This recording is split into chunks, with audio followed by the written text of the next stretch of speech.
Hello guys, welcome back to part 2 of the 35 movies I saw in 2023 ranked. Now, quick thing I would like to say before this video starts is also please do watch part 1 before you watch this one.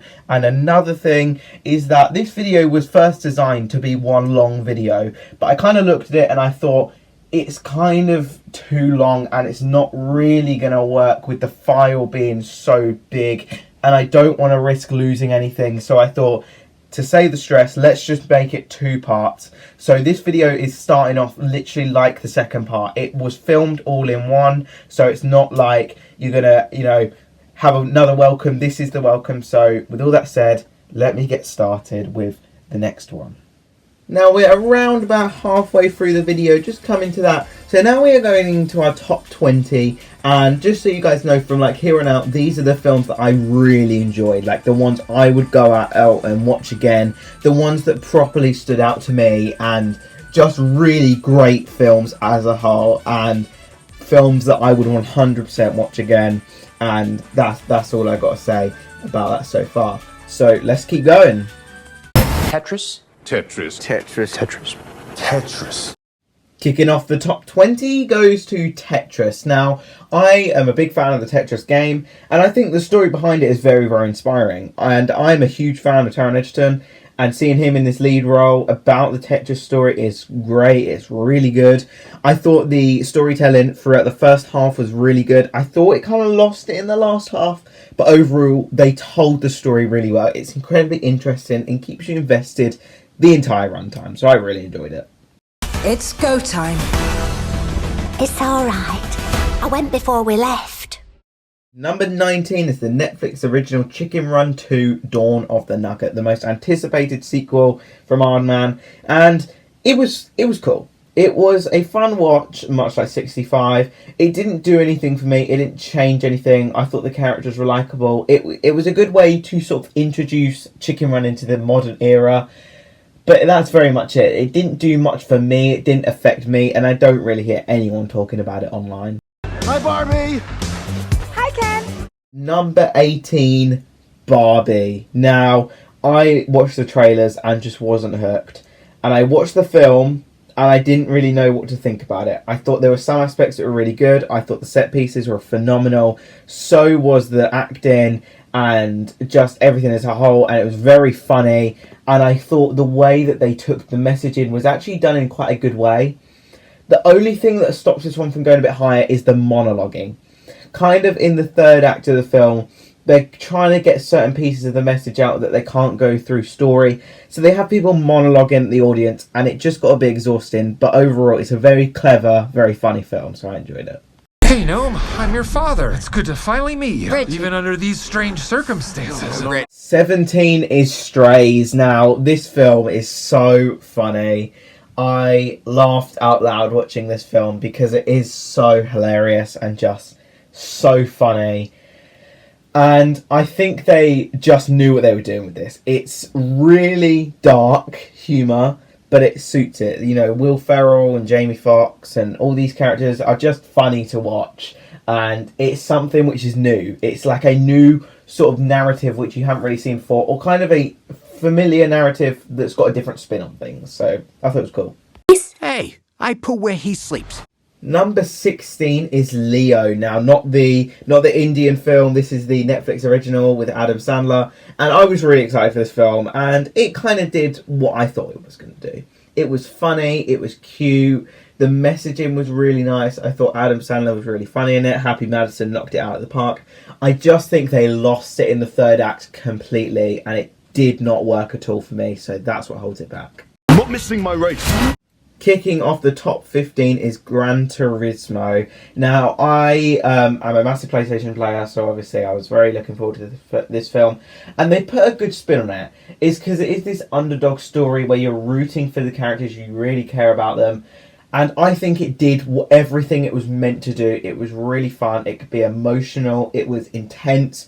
But it was a really good, inspiring film. So I really enjoyed it. You're not a lot of fun, are you? 14, Dungeons and Dragons Honor Among Thieves. Now, this film didn't do very well at the box office, which honestly did surprise me. And I could see the issues which some had with this film, but I know it is a beloved film. And I did really enjoy it. I thought the characters were really fun. I thought they caught that D&D liking really well. I'm a big fan of D&D, so I thought it was original to the source material. And I kind of thought they got everything which they needed to right with the world building and the characters. So I had fun with it. To the creator of the Hunger Games themselves, Dean Casca Highbottom. Then we've got The Hunger Games, The Ballad of Songbirds and Snakes. Now, a film I didn't really go in with many expectations, but it actually did a story which I feel needed to be told. And I kind of was incredibly surprised in how they developed the characters and how, you know, the romance story in it. I thought they kind of did the games well as well, without feeling like we were rehashing what worked about the original. So I thought it was really good, and I thought it was a necessary prequel, really. Man don't look nothing like me. I mean, look at him, he's too short.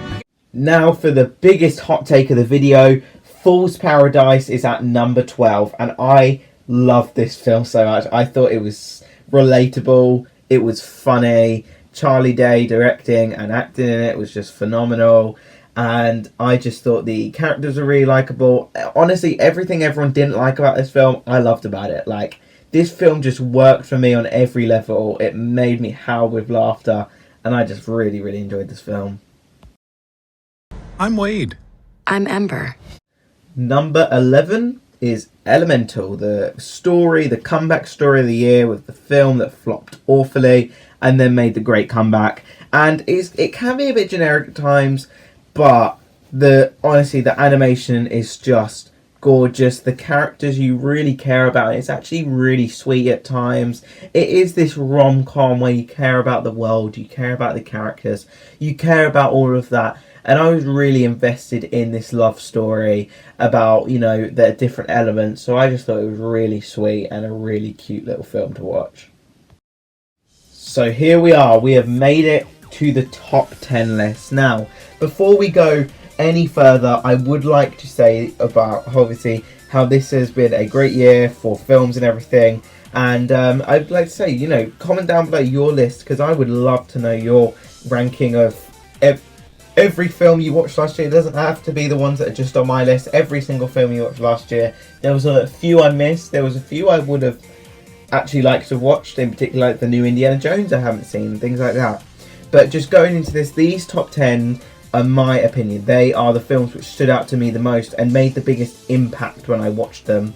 So they're films I absolutely adore. Like, I look at these and I'm like, this is cinema. This is the films that I like. It's my opinion.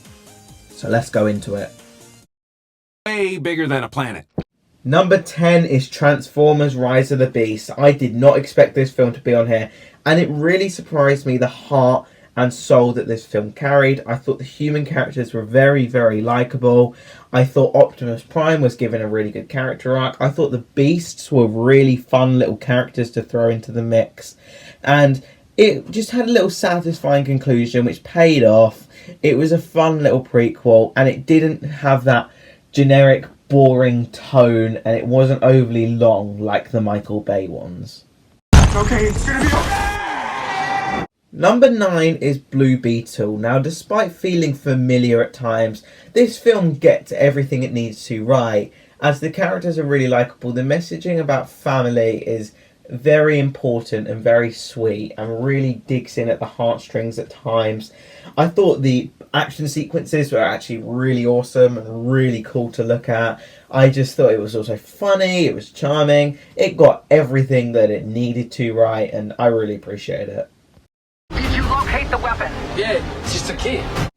Number 8 is The Creator. Finally, some original storytelling from Hollywood. And The Creator was pretty much everything I expected it to be. It is very dark, and it is very deep, emotional film.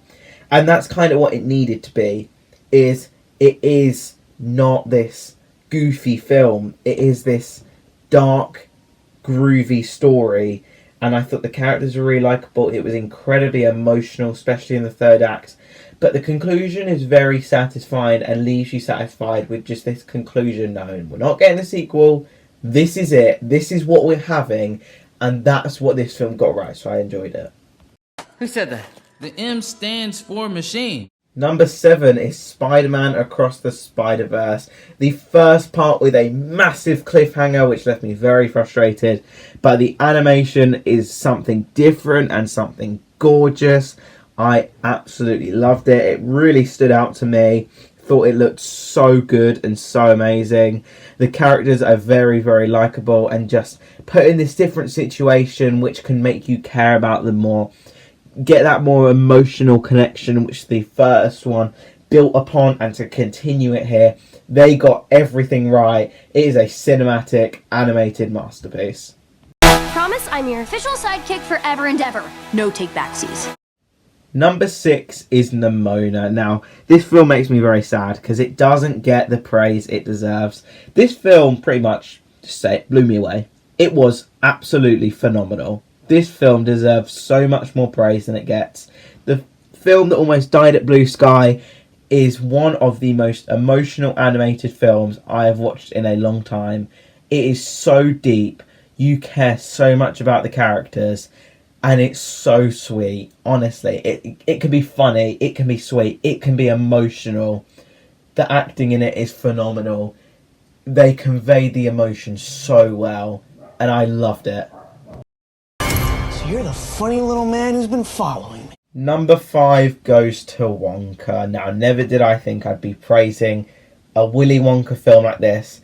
But this, it almost feels like it was made for me. Because I just love it so much. The songs are so catchy. Timothée Chalamet's performance is phenomenal. The characters are very likable. It is very charming, very fun. It can be so goofy, but so fun at the same time. It gets everything it needs to right, while being such a fun, little, light-hearted adventure that pretty much anyone can pick up and enjoy. How about because this is the most important thing to ever happen in the history of the world? Next up is the infamous Oppenheimer, the newest Christopher Nolan film.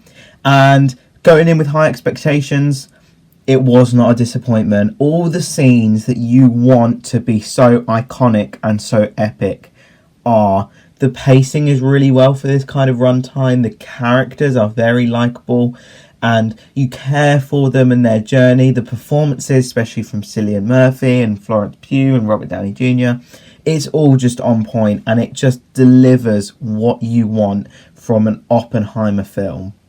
We're really sorry, Splinter. Some of the guys wanted to get pizza and I tried to talk them out of it. The bronze third award goes to Teenage Mutant Ninja Turtles Mutant Mayhem. I just loved what they did with this film. They finally put the teenage into the turtles. It's funny, it's silly. You can get that emotional connection to the characters. They're actually voiced by teenagers, so you really care about them. The villain, Superfly, is very threatening. The other mutants are great. Splinter, all of it. They just get all the bits they needed to right, and that's the most important bit because it's really, really good and really fun to watch with the whole family. Now, I want to say these two films here were very close, to which I even considered just doing them together. But because I've done so much in this video and it's taken me so long to do, I just wanted to give it the number one. And I feel I know which the number one is, but on a story level, it definitely goes to the one that's at number 2. But they're both phenomenal films, so let's just do it. I'm done running. Second place is Guardians of the Galaxy Volume 3. Definitely the most emotional film on this list. A fantastic conclusion of the Guardians from James Gunn. The performances are so good. The CGI is on point. It is heartbreakingly emotional when it needs to be. It is very funny as well. It's everything you need from a Guardian send-off. It is so good. The fans love it. I love it. It is such a good film and a return to form for the MCU. Mushroom Kingdom, here we come! But coming in first place is the Super Mario Brothers movie. And I think when it comes to this film is they just got the things they needed to right for the fans. I can see why people didn't like it if you're not a fan. But for me, the world building, the characters, everything was done right, and they just thought, let's take what works about the Mario games and let's just adapt it here. Let's not change anything, let's not mess with the formula, let's do it. The score is phenomenal, the animation is gorgeous. I never thought an Illumination film would be in first place, but it is. So I love the Super Mario Bros. Movie so much, and I've spoken about it a lot, and that is why it comes in at number 1. Now that is it. That is my 35 movies I saw in 2023 ranked. This has been a dream video to do all year. I've really been rooting for this video, and I know it's out a bit late, but this has just taken me so long to edit. But I'm really happy with this video. My ranking I'm very happy with, and like I said, please share your opinion down below and share your ranking down below. This is one of the longest videos I've done in a while, and I'm really happy with it. I'm really glad that this is going to, you know, come over and everything. So I really do think this is a very good video of mine. I'm very happy with it. But with that said, guys, that is going to wrap up this video. Thank you so much for watching. Please do comment, like, and subscribe, share this video with your friends, family, and please share your ranking down below. And, you know, let me know your thoughts down below. And what is your most anticipated film next year? I'll hopefully do that at some point, but I might not do a video for a little while because this was a very long one. But that is all for this video, guys. Thank you so much for watching. We'll see you guys in the next video, and have yourself a fantastic new year. Goodbye.